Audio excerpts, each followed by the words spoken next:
আসসালামু আলাইকুম। এই যে মাটিগুলি শুকাতে দিয়েছিলাম আপনাদের পরামর্শই, তো বাচ্চাদের কাজে লাগিয়ে দিয়েছি। আর এদিকে আমি এই কাজে লেগেছি।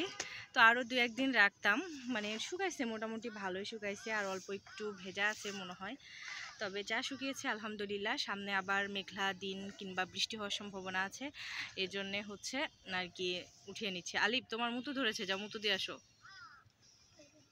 আরও কিছু কাজ আছে, আরও কিছু কাজ করব, তো আমাদের সাথেই থাকেন, দেখেন আমরা কি কি করি। ভালো লাগবে, যারা গার্ডেনিং পছন্দ করেন তাদের অবশ্যই ভালো লাগবে। মাটি ভরার কাজ শেষ করে, টব রেডি করার কাজ শেষ করে কিন্তু আমি এবার চলে এসেছি বীজ রোপণ করতে। তো এখানে এই যে আমি ঘি কাঞ্চন শাকগুলি দিয়েছিলাম, শাকগুলি কিন্তু খেতে অনেক মজা। আমি কিন্তু এখন দেখে বুঝতে পারছি, তবে জার্মিনেশন রেটটা অনেক কম, হয়তো বা একটু বেশি কেয়ার করলে আর একটু ভালো হতো, তবে ওইভাবে করে কেয়ার পড়েনি, এই জন্যেই হয়তো বা এরকম হয়েছে। তবে নেক্সট টাইম করলে অবশ্যই একটু কেয়ার করে করার চেষ্টা করব। আর এই যে এই টবটাই কিন্তু আমি লাল শাক দিব, আর অনেক দিন আমার লাল শাক কিন্তু ভালো মতো হয়নি, মানে এই যে বের হয়েছে হয় নাই, তারপরে হচ্ছে অত ভালো হয় নাই, এমন অবস্থা। তো হচ্ছে এবার নতুন একটা প্যাকেট কেটে আমি কিন্তু বীজগুলি দিয়ে দিচ্ছি, আর একটু বেশি পরিমাণে দিব। ওই যে বললাম, আমার অনেক দিন থেকে লাল শাক কিন্তু অতটা ভালো হয়নি। আল্লাহর রহমতে যদি এই ছোট্ট একটা ক্যারেটে শাক ভালো মতো হয়, তাহলে কিন্তু এটা থেকেই যথেষ্ট একবেলার জন্যে।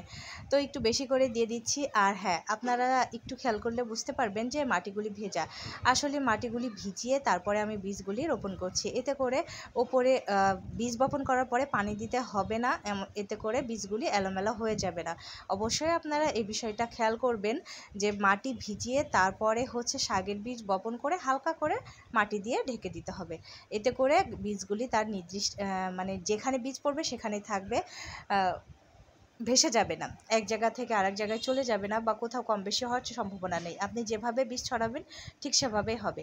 যেহেতু ছোট্ট একটা ক্যারেট, এই জন্যে আর ওভাবে করে হচ্ছে লাইন করে দিলাম না, এলোমেলো করেই দিলাম। আর এই টবের মাটি কিন্তু ওই যে বাচ্চাদের নিয়ে ভরে দিয়ে, এটা তো পানি দিয়ে ভিজিয়ে এখানে কিছু সরিষার দানা ফেলে দিচ্ছি। এটা মূলত দিচ্ছি যে এই টবে গাছের গোড়া পচে মারা যাচ্ছে না হচ্ছে, এটা দেখার জন্যে। তো যেহেতু এটা একদিন আগের ভিডিও, আর হচ্ছে আলহামদুলিল্লাহ গাছ কিন্তু জার্মিনেশন হয়ে গেছে। এখন জানি না আমি গাছগুলি মরে যাবে না হবে, এটা হচ্ছে দেখার বিষয়। বীজ তো ভালো আর জার্মিনেশন তো হবেই। আমার পরীক্ষার মেন অধ্যায় হলো এটা কি গোড়া পচে মারা যায় না হচ্ছে। তারপরে এখানে আবারও শসা দিয়ে দিব, এটা কিন্তু শসার টবই ছিল। আর আলহামদুলিল্লাহ অনেক হচ্ছে শসা ধরেছিল, আর যতটুকু খেয়েছি তারপরও আলহামদুলিল্লাহ। এদিকে আমি কিছু ফুলকপির চারা দিয়ে দিয়েছিলাম, তো মাত্র 6টাই কিন্তু আমি টিকাতে পেরেছি, আর হচ্ছে পারিনি। আর মাঝখানে কিন্তু পেঁয়াজ দিয়ে দিয়েছি। তো যাই হোক, আবারও কিন্তু ভাবছি যে কয়েকটা ফুলকপির দানা ফেলে দিব, তাহলে একটু পর্যায়ক্রমে আগে পরে হবে, এ আর কি। এখন আপাতত ছোটো টবেই রাখবো, পরে হচ্ছে এগুলি যখন একটু বড় হয়ে যাবে তখন কিন্তু দিব। কারণ একসাথে যদি 6টা ফুলকপি হয়, তাহলে কি 6টায় আমি খেতে পারবো? পারবো তো না। একসাথে হয়তো 2টা 3টা, এর বেশি না। তো ফুলকপির দানা এবার অনেক কম পরিমাণে আছে, হয়তো বা হাইব্রিড, এই জন্য হয়তো বা কম পরিমাণে আছে। আর এই টবেই ছিল ফুলকপির চারাগুলি, তো আবারও এখানে এই ফুলকপির দানাগুলি ফেলতে এসেছি। আর যেহেতু বৃষ্টি এর উপর দিয়ে অনেক গেছে, আর মাটিটা অনেক শক্ত, জমাট বেঁধে গেছে শক্ত হয়ে, তো একটু হালকা করে ঝুরঝুরা করে নিলাম, আপনারা অবশ্যই এটা খেয়াল করবেন। আর এখানে একটু পাতলা করে বীজ দিব, যেহেতু জার্মিনেশন রেটটা ভালো আছে এর বীজের, এই জন্য একটু অল্প করেই দিব। আর যেহেতু পরিমাণটা কম, এই জন্য একটু কম করেই দিব। পরবর্তীতে আরও একবার করার চেষ্টা করব, ওই যে আগে পরে বললাম, এগুলি যখন কিছুটা বড় হয়ে যাবে তারপরে আরও একবার দেওয়ার চেষ্টা করব। তবে কি জানেন, আমার কিন্তু অত টব নাই, জানি না কোথায় করব, ভেবে তো রেখেছি এভাবে করব, জানি না কি হবে। তো যাই হোক হচ্ছে রিজিকের মালিক আল্লাহ, আল্লাহ যে যা করে ভালোর জন্যই করে। আর এখানে তো শাকগুলি দেখলেন মাশাআল্লাহ এত সুন্দর মতো বড় হচ্ছে। আর জানেন, আমার সব গাছগুলি কিন্তু ভালো হয়, সব কিছু যা লাগাই না কেন আল্লাহর রহমতে সবগুলি কিন্তু খুব ভালো মতো হয়, সব কিছুই। এই যে এই মরা মরা গাছটাতেও দেখেন মাশাআল্লাহ 5টা বেগুন আমি এখান থেকে তুলে নেব। আসলে এই 5টা বেগুন কিন্তু আমার জন্য যথেষ্ট। এখন অনেকেই বলবেন বেগুন গাছটা তো ভালো না। আরে ভাই, আমার কোনো গাছই তো ভালো থাকতে দেয় না, ভালো হয়ে হয় ঠিকই, যত্ন নেই ঠিকই, কিন্তু ওই যে হচ্ছে কি দিয়ে দেয় গোড়াতে, এই জন্যে যেটা একটু নরম টাইপের গাছ সেটা তো গোড়া পচে মারাই যায় বেশি পরিমাণে পড়লে। এই যে এই ছিম গাছটাও ওই রকমই, যে এখানে 3টা গাছ ছিল, 3টা গাছের ভিতরে থেকে একটা গাছ সম্ভবত বেঁচেছে, একটা আদা মরা হয়ে আছে আর একটা মরেই গেছে। তো ওই যে হচ্ছে কোনোটায় বেশি পড়েছে কোনোটায় কম পড়েছে এই কারণে। তো আবার কখনো কোনো কোনো গাছ আছে যেগুলি একটু সয়ে যেতে পারে। তো বেগুন গাছটা মনে হয় সয়ে গেছে, এর জন্য তেমন কিছু হয়নি। প্রত্যেকটা গাছেই দিয়েছে। সজনে গাছ নিয়েও তো অনেক কাহিনী করেছে, এখন আপাতত সজনে গাছ বন্ধ করেছে করা, জানি না আরও দেয় কিনা, যেহেতু সজনে গাছের বয়স হয়ে গেছে প্লাস গোড়াটা অনেক কিন্তু মোটা হয়ে গেছে।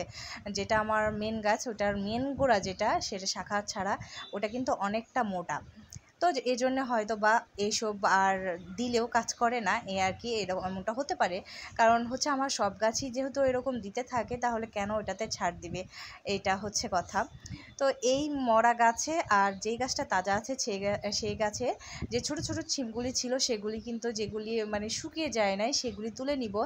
আর আপনাদের সাথে আরও একটা কথা শেয়ার করি, যারা ছাদ বাগান করেন তারা অবশ্যই তো জানেন, বিশেষ করে যারা ছিম করেন তারা তো অবশ্যই জানেন যে ছিম গাছ কিন্তু সহজে মারা যায় না।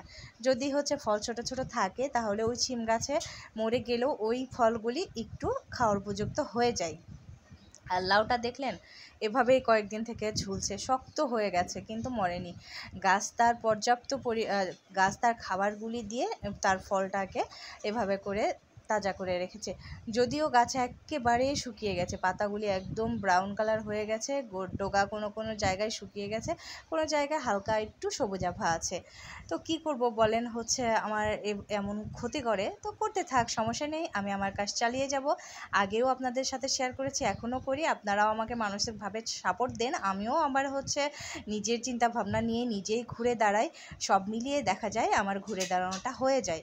আমি ছাড় দিতে চাই না আমার ভবিষ্যৎ প্রজন্মের জন্য। তো যাই হোক, হচ্ছে কি এখানেও কিছু করলা আছে আর মাঝে ভিতরে ভিতরে বেশ কয়েকটা করলা আছে, এগুলি কিন্তু আমি তুলে নিব। যেহেতু হচ্ছে ভিডিও করছি, ভিডিওটা কিন্তু একটু বড় হয়ে যাবে, এই জন্য চেষ্টা করব একটু যেন ছোট হয়, এই জন্য একটু কেটে কেটে করার চেষ্টা করছি, এই আর কি। তো আলহামদুলিল্লাহ, আমি আজকে যে সবজিগুলি উঠাচ্ছি এগুলি কিন্তু আমার জন্য যথেষ্ট, এর থেকে একদিনে এর বেশি কিছু লাগে না, একদম ভরপুর খাওয়া হয়, 2 বেলা একদম ভরপুর হয়ে যায়। যে এই সবজিগুলি আমি রান্না করেছিলাম মাছ দিয়ে, চিংড়ি দিয়ে, বেগুন আর হচ্ছে করলা ভাজি, আলহামদুলিল্লাহ, আর সাথে ডাল ছিল। এটাই করে কিন্তু আমার যে একটা দিন খুব ভালো মতো চলে গেছে। আর এই যে আমার এই সুখ, আমি টাটকা সবজি উঠিয়ে খাই, এত হচ্ছে ভালো হয়, এটাই সহ্য হয় না ভাই, এটাই আমার কেউ এই সুখটা কেউ সহ্য করতে পারে না। তো ভিতরে ভিতরে কিন্তু অনেক আছে, করলা ধরছে, তো বড় বড়গুলি তুলে নিলাম, আরও ছোট ছোট অনেক আছে, আলহামদুলিল্লাহ অনেক হবে আশা করি। আল্লাহর অশেষ রহমতে আল্লাহ কিন্তু আমাকে আরও দিবে। মানুষ যতই আমার ক্ষতি করার চেষ্টা করুক না কেন, আমার রিজিকে যেটা আছে আমি কিন্তু সেটা পাবই, এটা হচ্ছে আমার অনেক বড় আত্মবিশ্বাস যে আমি এটা পাবই। তো আমার কিন্তু হারভেস্টিং শেষ, কেমন হয়েছে অবশ্যই কমেন্ট করে জানাবেন। একদিনে এর থেকে বেশি কি সবজির প্রয়োজন হয়, আপনাদের ফ্যামিলিতে কতটা সবজির প্রয়োজন হয়, এটাও কমেন্ট করে জানাতে পারেন।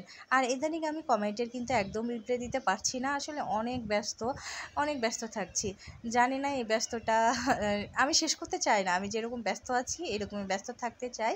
আমার জন্য সবাই দোয়া করবেন আর আমার গাছগুলির জন্য দোয়া করবেন। আজকের মতো এ পর্যন্তই, দেখা হবে আবারও নতুন অন্য কোনো ভিডিও নিয়ে, ততদিন পর্যন্ত